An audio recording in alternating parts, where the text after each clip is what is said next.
So let's talk about runes and masteries, because I know this is a highly considered topic, or a very heavily requested topic for patch 5.13 and further, since some of the runes and masteries and the way that Nidalee has changed and the kits have changed kind of modifies how you run them.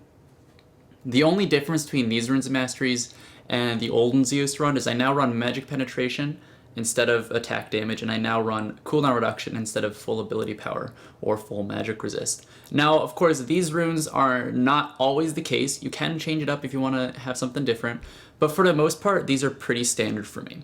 So I run ability power quints because quints are arguably your strongest set of runes. The reason I run ability power is because it scales the best early game as well as the best late game. There's really no better quintessence that you can pick up, unless you're going to go for a tankier Nidalee and go for health, or you're going to go for some extra armor and swap something into your glyphs or seals. I really see no reason to not take ability power quints, unless there's some cool out of meta thing you want to do. And you're welcome to share it and I'll try it out, but yeah, ability power quints, there's really no substitute. Now with marks, you can either go penetration, magic penetration, or you could go attack damage. I used to go attack damage, and the benefit to attack damage is that it gives you a stronger early game. The negative side of attack damage is it doesn't scale very well into late, because you're not going to toss out a lot of attack. You're not going to do very much extra damage due to attack damage as you would due to magic penetration. And I don't find that magic penetration really gimps your early game enough to want to avoid it. I always say this, early game for Nidalee, you do not want to delay. You don't want to put behind your early game in favor of late game for the most part. You don't want to pick up a tier. You don't want to pick up a Rod of Ages because they don't scale well enough to make up for the sacrificed gold you put away early game. So this is the only time where I would say sacrificing some of your early game power for late game power really pays off. And the reason I say that is because it's such an incredibly huge difference between the late game with magic penetration and late game with attack damage that I say pick it up. But sorry for that over explanation. Just I go magic penetration now. You can go attack damage, but I find penetration to be a little bit stronger. Seals for armor, typically that's pretty standard for jungling. I wouldn't really pick anything else. Maybe health. You could mix half of it as health, but for the most part, you're more concerned about sustaining in the jungle and surviving the jungle than actually having burst potential and surviving duels early. So seals are usually a good pickup to grab armor. I used to go health in here. The reason I don't anymore is because I rush Rylai's, and so as a result, my health pool is a decent size pretty early on, so there's no reason for me to really need anything else here.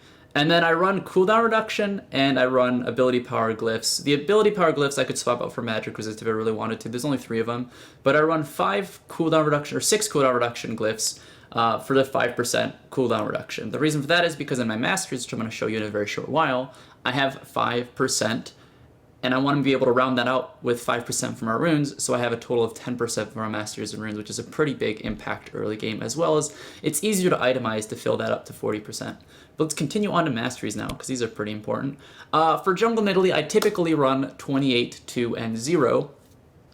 And I made a video specifically about the Frenzy Mastery because a lot of people were asking about that, but I'll go over that again.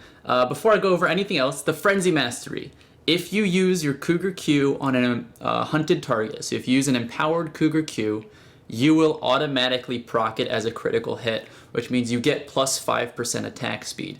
Now the downside is that this doesn't actually count as a critical hit. You don't get 50% bonus damage on your Cougar Q if you build an Infinity Edge. I've tried that before, it didn't work. But you do get the 5% attack speed. So grabbing a Frenzy in your runes or masteries is a very, very powerful thing because it means that you get essentially 4 mastery points worth of boosted DPS for the cost of 1. Now the reason I run 28, 2, and 0 is because really the only benefit to running 9 in defense is that I get a little extra health when it comes to dueling the monsters. I could also mitigate some extra damage from champions, which is pretty good. If you are in Cougar form, you mitigate 2 instead of just 1. But because I typically rush Rylai's, again, this comes back to the Rylai's, I don't find myself needing the extra health. And as a result, I only need 2 in the defensive tree, so I can reduce the damage from those smaller monsters and save myself a lot of health from the jungle. These 2 mastery points are arguably the most crucial points you can pick up. Do not forget the 2 in defense, because those are so powerful for early game sustain against the jungle monsters. Now, the reason I run sorcery cooldown reduction is because cooldown reduction is really powerful on Nidalee in your Cougar form, being able to pounce or swipe or Cougar Q more often. I think that's called takedown. I should know that. It is called takedown. That is so incredibly crucial, and mixed with the runes, the 5% from your runes, that becomes 10%. It's very, very powerful and increases your DPS a significant amount. I take Butcher because it helps with the sustain early. Or not sustain, it helps with the clear early, ever so slightly, because you're using a lot of auto attacks and using the triple auto attack reset that it allows you to clear the camps very quickly and efficiently. I take both the attack damage and the ability power runes, or masteries, sorry, I keep calling these runes. I take both of these because Nidalee scales off of both of them very, very well, especially early game, that there's really no excuse to not take them. That's a lot of mastery points, but definitely all of it is worth it. Then I take these. I take Exposed Weakness, I take Spell Weaving, and I take Blade Weaving because you are weaving a lot of auto attacks and spells back and forth in Cougar form and human form. Really, you're going to boost your DPS a significant amount just by picking those up. I do take Executioner just because you have an Execute, your Cougar Q. This amps that damage up even more, which is really powerful. Then Arcane Blade adds a 5% additional ability power ratio to your Cougar Q, which is pretty powerful because it is an attack. It adds your ability power to your basic attacks. Your Cougar Q counts as a basic attack, so it also adds that to that.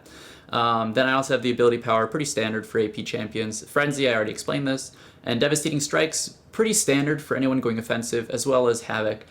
There's really no reason you wouldn't take these as well. If I was gonna chop it down to 21 and I wanted to go 9-0, I'd probably sacrifice a point in Executioner, 2 points in Archmage, all 3 of these, and then maybe Butcher or Frenzy, or a point in Devastating Strikes. Like, you could take it out of a couple of them. I typically wouldn't take any of them out of these 8 mastery points. But that's the masteries and the runes. Hopefully that was helpful to you. If it was, awesome. If it wasn't, you have any questions, feel free to ask them. I'll try to fill those questions in as best as I can. If there's so many that it's confusing, I'll make another video for you. But that is my Masteries and Runes for 5.13. This is for Jungle Nidalee. This does not necessarily follow through to Lane Nidalee, especially with the fact that you're not going to be using this these 2 mastery points at all in lane. But yes, that is for Jungle Nidalee. Hopefully that was helpful. And I'll see you guys in the next video.